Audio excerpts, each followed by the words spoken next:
projet de loi Macron qui remet totalement en cause les fondements de notre profession et qui veut vendre notre profession notamment au capitalisme, aux grands groupes anglo-saxons. Par exemple, on veut créer le salariat de grandes entreprises, c'est-à-dire les avocats vont être salariés de grandes entreprises, ne seront plus soumis à un ordre, à une hiérarchie, à une déontologie notamment. Ce seront des électrons libres et c'est totalement en contradiction avec le fondement de notre profession. Premièrement, le ministre Macron utilise le procédé le moins démocratique qui soit puisqu'il demande une habilitation pour légiférer par voie d'ordonnance au lieu d'appeler à la concertation, ce que nous voulions. Il évite le débat parlementaire. C'est bien que le projet de loi Macron est un projet fourre-tout. Toutes les professions sont concernées par ce projet et remettent totalement en cause le fondement de toutes ces professions, notamment toutes les professions judiciaires, greffe des tribunaux de commerce, administrateurs judiciaires, notaires, huissiers, avocats. Et ensuite, la réforme est une réforme qui va coûter de l'argent au lieu de faire économiser, comme il disait, de faire revenir de l'argent dans la poche des Français. C'est parfaitement inexact. Et nos professions sont gravement en danger. Indépendance, secret professionnel, avocat de proximité, c'est absolument scandaleux. Livrer nos professions judiciaires au grand capitalisme, on pouvait s'attendre à tout, sauf à ça d'un gouvernement de gauche. C'est étonnant, mais est-ce que le ministre de l'économie est vraiment de gauche ?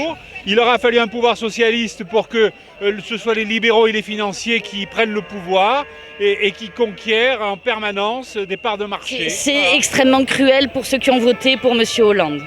La grosse difficulté, c'est que les compagnies d'assurance et les sociétés financières vont intégrer les avocats puisqu'ils veulent faire devenir avocats leurs juristes déjà.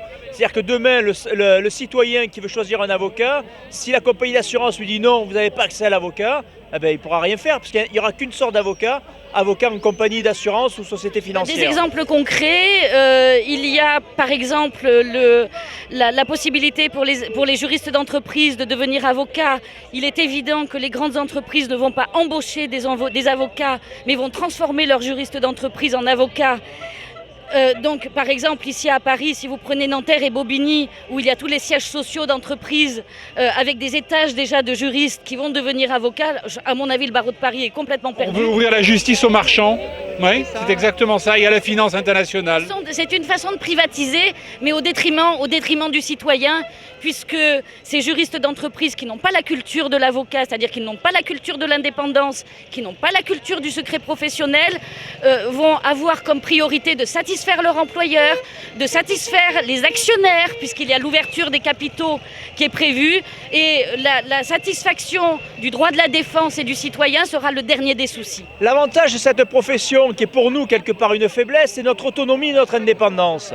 Mais pour les justiciables, c'est une force, puisqu'il a toujours un avocat qui correspond à sa personnalité et à la cause qu'il veut défendre. Elle sera plus assurée parce qu'on aura des avocats qui seront à la botte de CGTEL, à la botte de la BNP, à la botte de telle autre compagnie d'assurance et qui prétendront défendre de manière indépendante le simple justiciable. Mais on attend vraiment énormément de monde, c'est extrêmement important, il faut vraiment lutter contre ce capitalisme judiciaire qu'on est en train de nous mettre en place.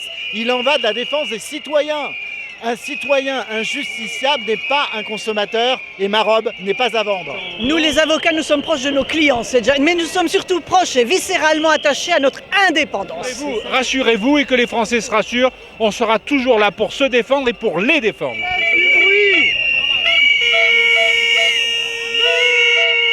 En mettant en place d'un côté le sacrifice des professionnels du droit pour mieux pouvoir vendre derrière, dans un faux débat parlementaire, la réforme du travail du dimanche, c'est du marchandage des droits des travailleurs et du marchandage des droits des citoyens. C'est inadmissible. On n'a jamais vu autant d'avocats dans la rue. Mais c'est normal, c'est tout à fait absolument exceptionnel parce que ce projet de loi Macron vient complètement, alors que la justice est déjà très basse, eh bien il vient mettre à néant un système qui marche. Et aujourd'hui les avocats sont là parce que pour rappeler que la justice ce n'est pas une marchandise, le droit ce n'est pas une marchandise. Et le projet Macron vient mettre à néant, et je le répète, l'ensemble des droits du citoyen. Dites-moi, on n'a jamais vu autant de robes dans la rue, ne serait-ce que les avocats seraient très féministes du coup. Tout à fait. La femme est l'avenir de l'homme. Les actions du gouvernement, nous non plus, nous les comprenons pas, c'est pour ça que nous sommes ici. On ne s'attendait pas à ça et on espère qu'il va changer d'avis en voyant tout le monde ici qui conteste cette loi qu'il envisage. Que c'est une loi qui va complètement déstructurer des entreprises qui marchent bien. Voilà, c'est tout. C'est le modèle anglo-saxon avec tout ce que ça veut dire. Mais Macron s'occupe de ce qui ne le regarde pas. Ça relève du ministre de la Justice, du garde des Sceaux. Exactement. Voilà. Ça fait combien de temps vous n'aviez pas manifesté, vous? Très longtemps. C'est ça. Je termine ma carrière. Je suis dans le notariat depuis 1973, notaire depuis 82. Mais malheureusement, les événements nous forcent à descendre dans la rue. Et surtout, je pense que c'est une des premières fois où c'est transversal, on va dire. Il y a les notaires, les huissiers, les avocats, les mandataires judiciaires aussi. Donc, un mot qu'on va entendre beaucoup dans cette manifestation, c'est non à la marchandisation. Et je pense que ça veut dire quelque chose. Regardez, il y a une excellente pancarte là-bas. C'est quoi? Sans dents, sans défense. Hallucinant, on marche sur la tête. Mais c'est d'autant plus scandaleux que ce soit un gouvernement de gauche qui prenne ces décisions-là. C'est un gouvernement de droite déguisé en gauche pour le monde de la finance. On va être les avocats de patrons et on va être payés par des patrons pour être aux ordres du patron. Pourquoi Paris n'a pas appelé, justement, le barreau Paris n'a pas appelé à la manifestation? Oui, parce que je pense que la réforme leur sied, je pense, et qu'ils ne sont pas trop solidaires des autres avocats. Je pense que le barreau de Paris est très intéressé par l'introduction de la finance dans les cabinets d'avocats. Contrairement aux barreaux de province qui ont encore peut-être un état d'esprit d'indépendance plus que Paris. Mais ça, je m'avance peut-être un peu. Il semblerait que ça puisse convenir à certains, mais en tout cas, ça ne convient pas au barreau de province. Ce panneau.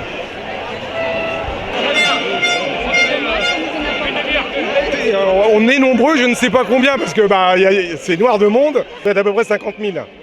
Avec les avocats, avec les huissiers, avec toutes les professions juridiques. S'ils ne reculent pas, on va le faire reculer. Voilà, c'est tout simple.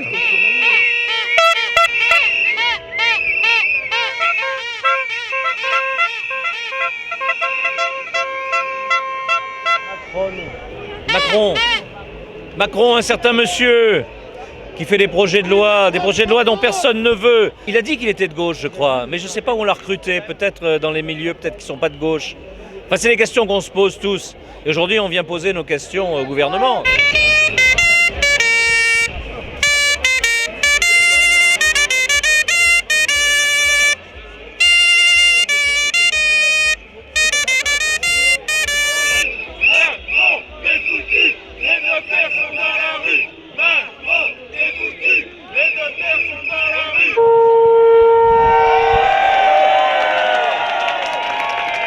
On est dans un pays quand même assez extraordinaire où ce qui fonctionne, on a envie de le détruire.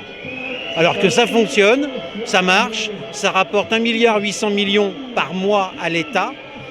Ils veulent tout casser. Ils ont raison.